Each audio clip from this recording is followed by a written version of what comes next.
Hello everyone. आज हम discuss करेंगे वर्कमैन कंपनसेशन रिजर्व का treatment at the time of retirement of a partner.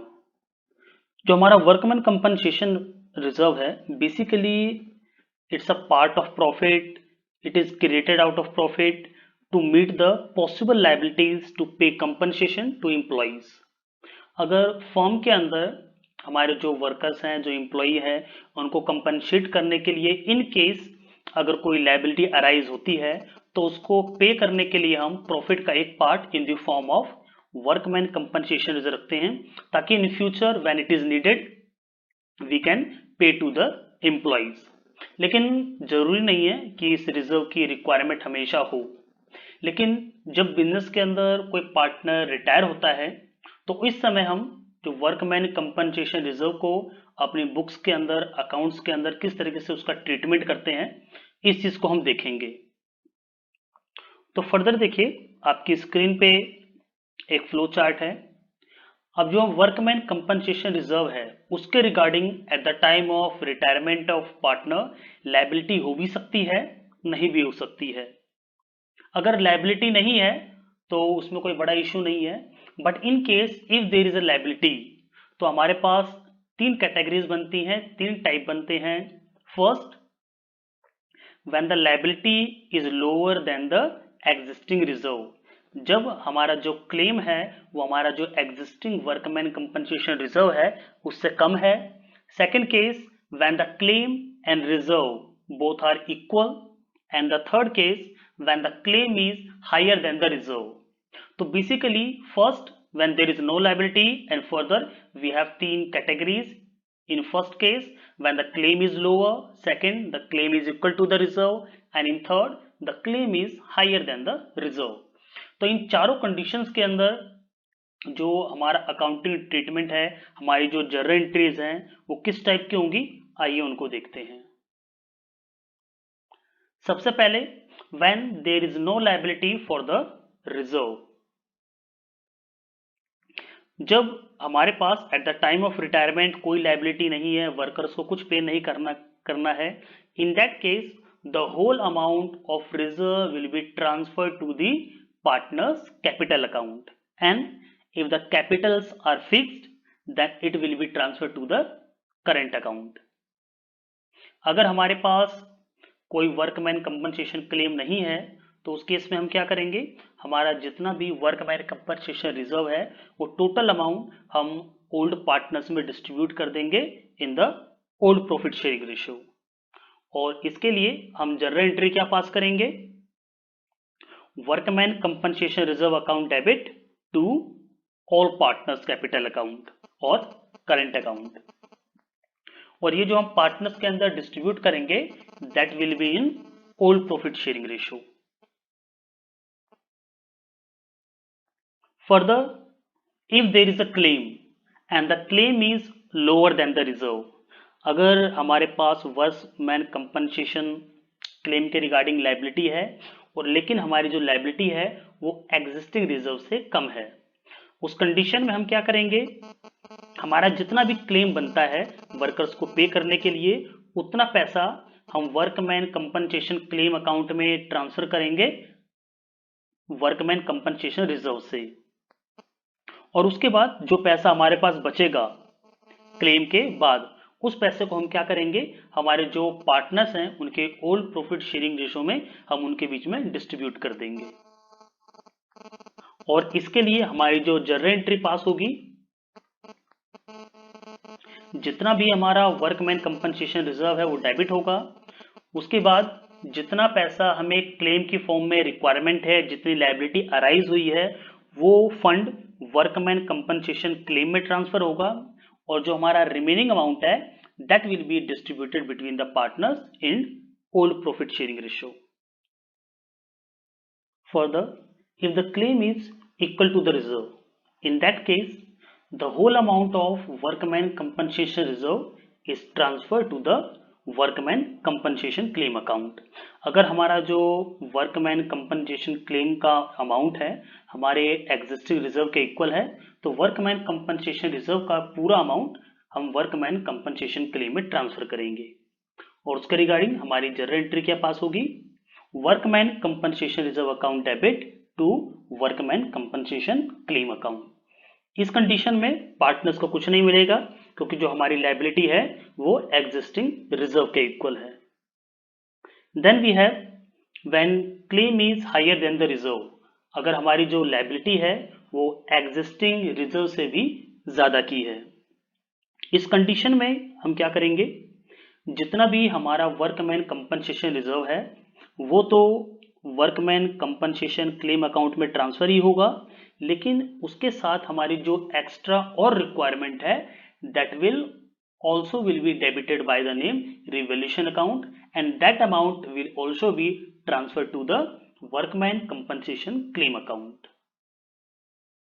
And we have journal entry for that, workman compensation reserve debit, revaluation account debit with the shorten amount, and workman compensation claim account will be credited. तो ये हमारे पास चार condition थी। आइए इन सभी को हम numerical problem की हेल्प से समझते हैं। So we have a question in which we have the three partners A, B and C. They are sharing profits in 532. C is retiring, and on the date of retirement we have a workman compensation reserve of rupees 80,000. We have to pass the necessary journal entries in the following cases. First condition, where there is no adjustment for the workman compensation reserve, हमारे पास WCR के regarding कोई adjustment नहीं है, means there is no liability for the workman compensation reserve. Further, in second case we have claim for workman compensation reserve of rupees 20,000. In the next case we have claim for 80,000, and in the last case we have claim for rupees 90,000. तो ये जो हमारे पास चार different conditions हैं जो हमने पीछे discuss किया था, ये बेसिकली उन्हीं पे बेस्ड हमारे पास चार टाइप के कंडीशंस हैं, एडजस्टमेंट है। तो इनको हम अपनी बुक्स के अंदर जर्नल में या लेजर में या बैलेंस शीट में किस तरीके से शो करते हैं, देखते हैं one by one. Firstly, when there is no adjustment, अगर हमारे पास कोई एडजस्टमेंट नहीं है, in that case the whole amount of workman compensation reserve is distributed between the partners in old profit sharing ratio. हमारे पास वर्कमैन कंपनसेशन रिजर्व 80,000 का है, ये अमाउंट हमारे जो तीन पार्टनर्स हैं हम उनमें डिस्ट्रीब्यूट करेंगे इन द ओल्ड रेशो। हमारा रेशो क्या था, 532, तो 80,000 का 5/10 ए को मिलेगा, 3/10 बी को मिलेगा और 2/10 सी को मिलेगा। तो ये जो हमारे करस्पॉन्डिंग अमाउंट्स हैं दीज आर 40, 24 एंड 16,000। अब जब हम इन अमाउंट्स को अपनी बुक्स में ट्रांसफर करेंगे तो partners capital account and balance sheet, तो हमारे जो पार्टनर्स हैं A B C, they will be credited by their respective amounts. Workman compensation reserve को जो हमने डिस्ट्रीब्यूट किया था तीनों पार्टनर्स में, इनके तीनों के अकाउंट उनके रेस्पेक्टिव अमाउंट से क्रेडिट हो जाएंगे, that is 40,000, 24,000 and 16,000। Balance sheet में कोई अमाउंट नहीं आएगा क्योंकि whole amount has been distributed. Now the workman compensation reserve is abolished. In second condition we have claim of rupees 20,000। तो इसके रिगार्डिंग जब हम जर्नल एंट्री पास करेंगे तो सबसे पहले हमारा जो वर्कमैन कंपनसेशन रिजर्व है वो 80,000 से डेबिट होगा। हमारे पास 20,000 का क्लेम है, तो हम 20,000 तो वर्कमैन कंपनसेशन क्लेम में ट्रांसफर करेंगे, और after deducting 20,000 we have the balance of 60,000। That amount will be distributed between the partners। हमारे जो तीन पार्टनर्स है ए बी सी, उसके अंदर हम रिमेनिंग 60,000 को ओल्ड रेशो में डिवाइड कर देंगे। तो 60,000 का 5/10 ए को मिलेगा, 3/10 बी को और 2/10 सी को। तो इसके जो हमारे करस्पॉन्डिंग अमाउंट्स हैं 30, 18 एंड 12,000। फर्दर जब हम इसको कैपिटल अकाउंट में ट्रांसफर करेंगे तो 60,000 को जो हमने तीनों पार्टनर्स में डिवाइड किया था उससे ABC तीनों क्रेडिट हो जाएंगे, और हमारे पास जो वर्कमैन कंपनसेशन क्लेम था 20,000 का, जो हमने वर्कमैन कंपनसेशन रिजर्व में से 20,000 ट्रांसफर किया था for the name of workman compensation claim, वो हम बैलेंस शीट की लायबिलिटी साइड में शो करेंगे 20,000। तो जितना पैसा हमें रिक्वायरमेंट है वो हमने बैलेंस शीट में एज इट इज शो किया है, और जो हमारे पास एक्स्ट्रा फंड था उसको हमने पार्टनर्स कैपिटल अकाउंट में डिस्ट्रीब्यूट कर दिया है। Now we have claim for ₹80,000। हमारे पास जो एग्जिस्टिंग रिजर्व था वर्कमैन कंपनसेशन रिजर्व वो भी 80 है, और हमारे पास क्लेम भी 80 का है। तो जितना भी हमारे पास फंड है वर्कमैन कंपनसेशन रिजर्व का, दैट इज 80,000, ये होल अमाउंट आपका ट्रांसफर हो जाएगा वर्कमैन कंपनसेशन क्लेम में। और यहाँ पर पार्टनर्स को कुछ नहीं मिलेगा क्योंकि हमारा जो क्लेम है that is equal to the reserve. तो रिजर्व का total amount workman compensation claim में शिफ्ट हो जाएगा। पार्टनर्स कैपिटल अकाउंट के अंदर कोई एंट्री नहीं होगी, और हमारा जो बैलेंस शीट है उसके अंदर हम 80,000 बैलेंस को मेंटेन करेंगे। Further we have another adjustment when the claim is 90,000 which is 10,000 more than the existing reserve। हमारे पास वर्कमैन कंपनसेशन रिजर्व टोटल 80,000 का है, लेकिन अभी हमारी जो रिक्वायरमेंट है वो 90,000 की है। तो इस कंडीशन में हम क्या करेंगे, हमारे पास जो एग्जिस्टिंग 80,000 है उसको तो हम वर्कमैन कंपनसेशन क्लेम के अंदर ट्रांसफर करेंगे ही। देखिए अभी हमारे पास वर्कमैन कंपनसेशन रिजर्व टोटल 80 है, और हमारे पास वर्कमैन कंपनसेशन क्लेम की रिक्वायरमेंट है 90। तो 80,000 तो हमें रिजर्व से मिल गया, और जो आपका 10,000 का जो बैलेंस है that will be created out of revaluation account 10,000। तो जितना भी अमाउंट हमारे पास रिजर्व में था हमने उसको ट्रांसफर किया क्लेम में 80,000, और जो हमारा बैलेंस आया 10,000 का उसको हमने रिवैल्यूएशन अकाउंट में शिफ्ट कर दिया है, उसको डेबिट किया है हमने।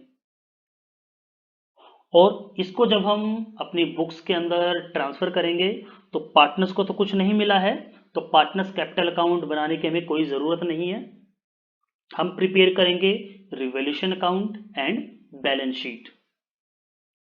तो यहां पर हमारा जो वर्कमैन कंपनसेशन एक्स्ट्रा कितना क्रिएट हुआ था 10,000, तो हमारा रिवैल्यूएशन अकाउंट डेबिट होगा by the name workman compensation claim amount 10,000, and now we have total workman compensation claim of ₹90,000 that will be reflected in the balance sheet on liability side। So this was the 4 adjustments। हमारे पास ये 4 adjustments थी regarding the workman compensation reserve, when if there is a no liability and if there is a liability, then there was 3 cases: the liability lower than the existing reserve, if the liability is equal to the reserve, and if the claim is higher than the existing reserve। तो I hope आप लोगों को समझ में आया होगा। Thank you.